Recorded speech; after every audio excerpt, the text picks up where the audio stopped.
Esto es El Lavadero Network, porque la política sucia se lava en casa.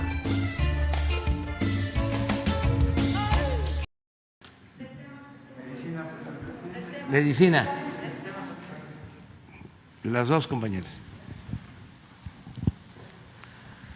Gracias, presidente. Buenos días a todos. Daniel Blancas, de Crónica. Este tema que le voy a plantear es un tema que efectivamente está relacionado con la medicina y qué bueno que están aquí los funcionarios de ese sector.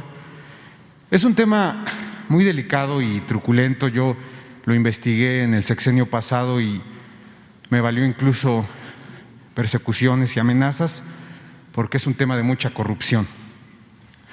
Tiene que ver con los exámenes físicos, médicos que les hacen a los operadores de tráilers, a los pilotos, a los ferrocarrileros, a los capitanes de embarcaciones. ¿Por qué hacen ese tipo de exámenes? Hacen este tipo de exámenes para ver si ellos están aptos para transportar a personas o cargas, para tener la licencia federal y poder trabajar. De este tema, de estos exámenes, se encarga un área que se denomina medicina preventiva en la Secretaría de Comunicaciones y Transportes. Se les ocurrió, como usted ya lo ha relatado en muchas otras ocasiones, que había que subrogar, que había que privatizar esos exámenes. Y entonces la Secretaría de Comunicaciones y Transportes, que tenía unidades médicas para hacerlo, por estos pillajes que eran comunes en los gobiernos pasados, se le ocurrió privatizar estos exámenes y eso se volvió una catástrofe.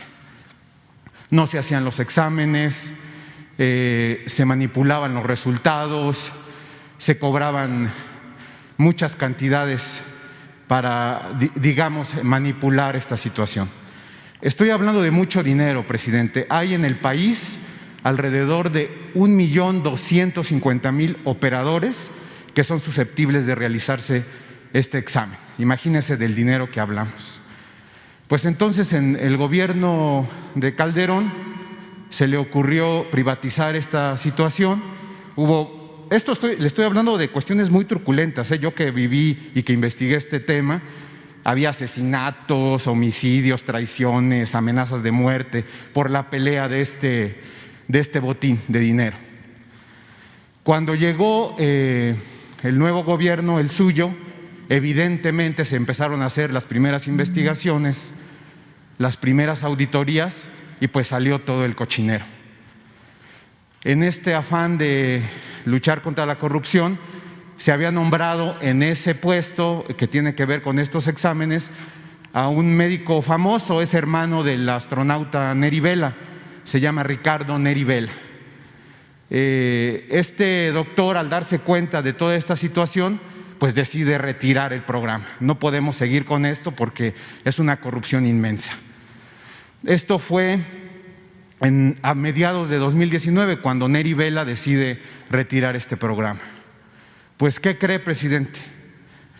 Neri Vela enferma de COVID muy grave, tiene que retirarse de este puesto y en enero de este año se nombra a otro doctor que se llama José Manuel Nogueira, que pese a todos estos antecedentes que le estoy comentando, decide apenas hace unas semanas, el 26 de marzo, reabrir ese programa de cochupos, de enjuagues y de todo lo peor que usted pueda imaginar.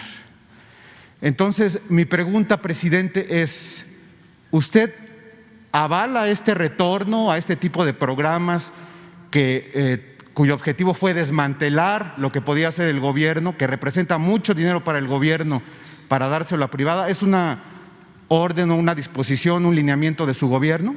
No, y tampoco avalo eso. Nada que tenga que ver con corrupción se avala. Ya hiciste la denuncia y le voy a pedir al secretario de Salud, al doctor Jorge Alcocer, que establezca relación con el secretario de Comunicaciones y Transportes y se vea este asunto, si te parece. Sí, muchas gracias, presidente. ¿Sigue usted entonces en la tesitura de lo que tenga que hacer el gobierno, que le represente, digamos, buenos elementos a los ciudadanos, transparencia a los ciudadanos y que también el gobierno pueda obtener recursos, de hacerlo el gobierno, que no lo hagan privados? Sí. ¿O cuál es la opción de usted? Sí, si no hay corrupción, puede llevarse a cabo un contrato. Pero si es un contrato que se entrega con propósitos de beneficiar a particulares, inclusive en contra de la salud del pueblo, de la vida de los mexicanos, pues eso no se debe de permitir. El caso más triste y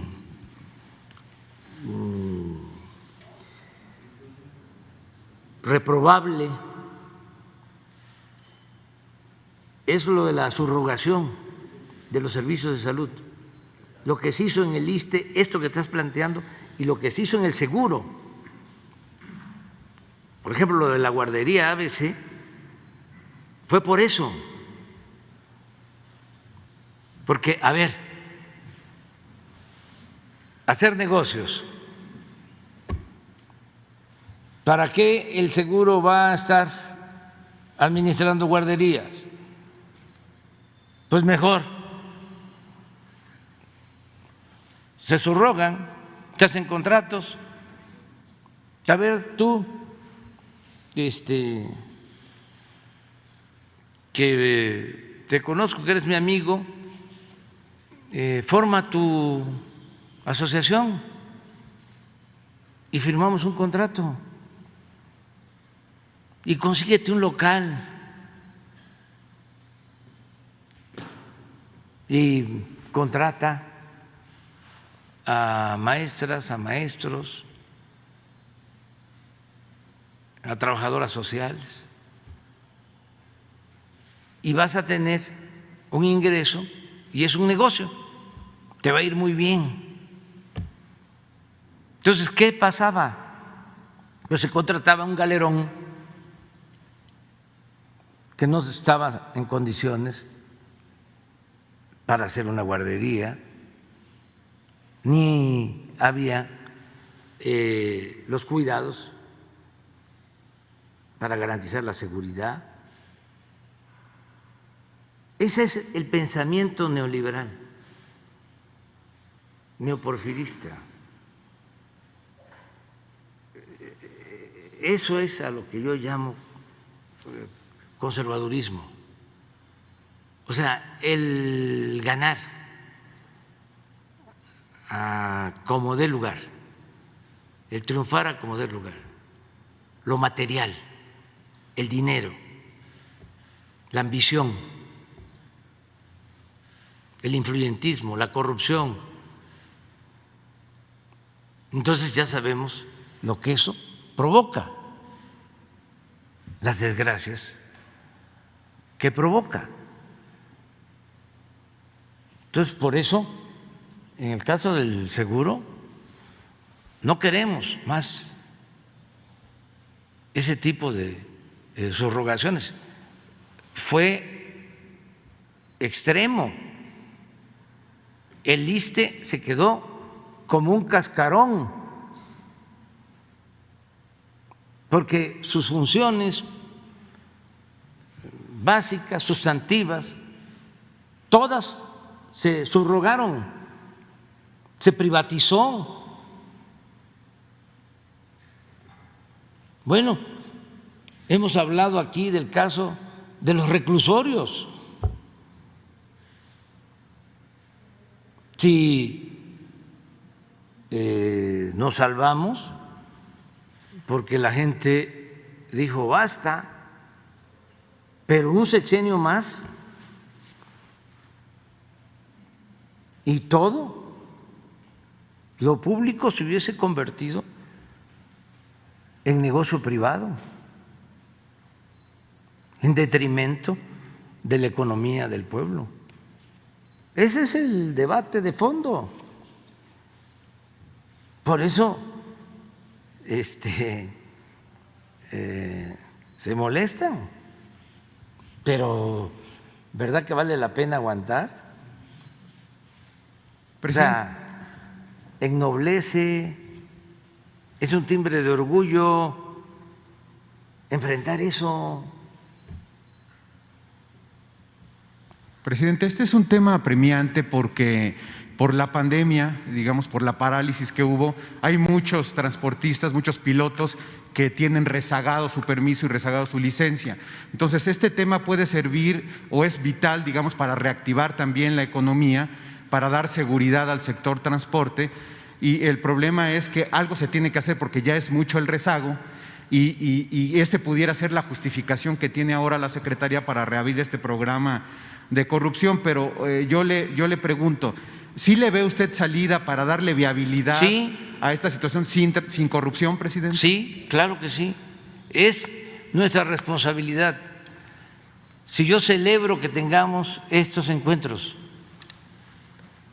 este diálogo circular, incluso hasta las preguntas que puedan resultar incómodas. Qué bien que está aquí el reportero del Universal y que viene el reportero del Reforma y que vienen de todos los medios y tienen todo su derecho a expresarse, a manifestarse, a preguntar. Y no es con ellos, no es nada personal. Ustedes son trabajadores de la comunicación.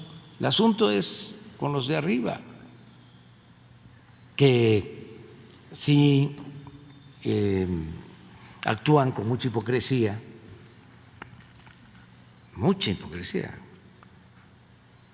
porque lo que los mueve son los intereses, pero ustedes no, y aún ellos tienen todo el derecho de protestar y nosotros tenemos que garantizar el derecho a disentir. Pero esto es importantísimo porque lo que tú me estás diciendo ahora, por ejemplo, no lo sabía. Y a lo mejor tampoco lo sabía el secretario de Salud. Pero ya aquí ya se supo. Presidente, para permitir todo esto que le estoy comentando, pasó lo mismo que usted ha referido, por ejemplo, en el caso de Pemex o de CFE, que empezaron a desmantelar la infraestructura, a dejarla debilitada, a abandonarla. Aquí pasó lo mismo porque la Secretaría tiene sus unidades médicas.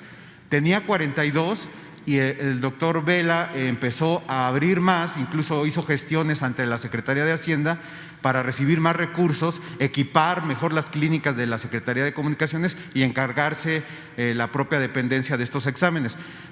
La línea es que se invierta lo que se tenga que invertir en las unidades para que se pueda hacer este trabajo con dignidad, presidente. Sí, sí, y que no haya corrupción, porque insisto, puede ser que se tenga un contrato de servicio médico, pero que sea eficiente, que no haya influyentismo de por medio y que no nos resulte oneroso con precios elevadísimos, que no haya corrupción, pues.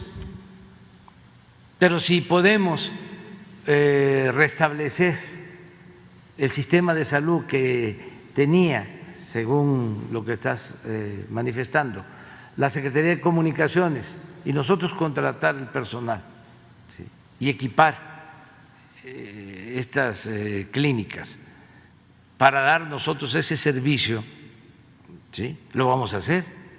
La Secretaría tiene, ¿sabe? Busqué nómina transparente, presidente. ¿Sabe cuántos médicos tiene la Secretaría? 400 médicos. Sí. Tiene 50 enfermeras y 50 psicólogos, o sea, personal El problema también que me plantean es que están sindicalizados y están acostumbrados a ir a checar y a salirse a su trabajo del consultorio de enfrente, y entonces viene toda esta burocracia. Entonces, pues también habría que poner quizás énfasis en el trabajo que están haciendo. Sí, estos pero ya funcionarios. también en eso ha habido un cambio.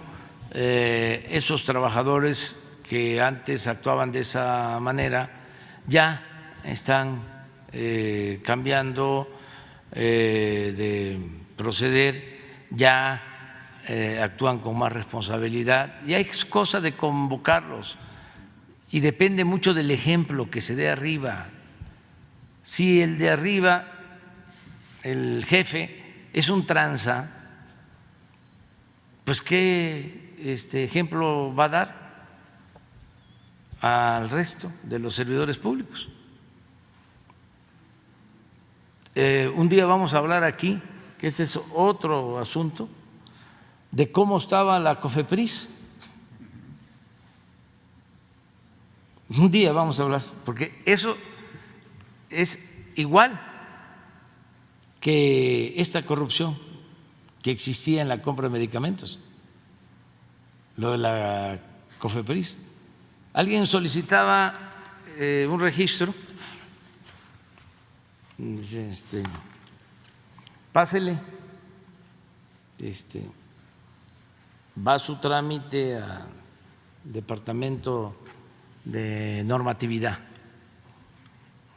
y ahí se iba el trámite literalmente a un túnel,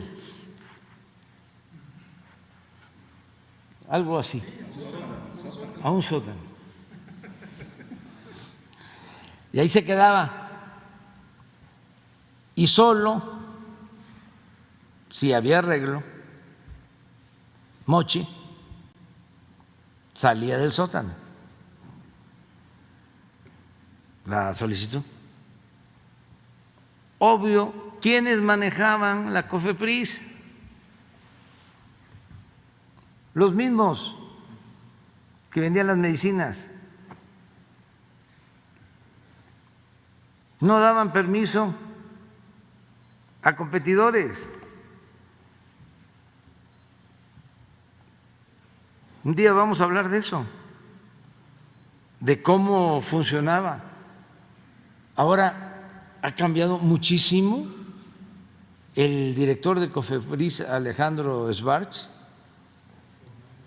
es una gente de primera, médico de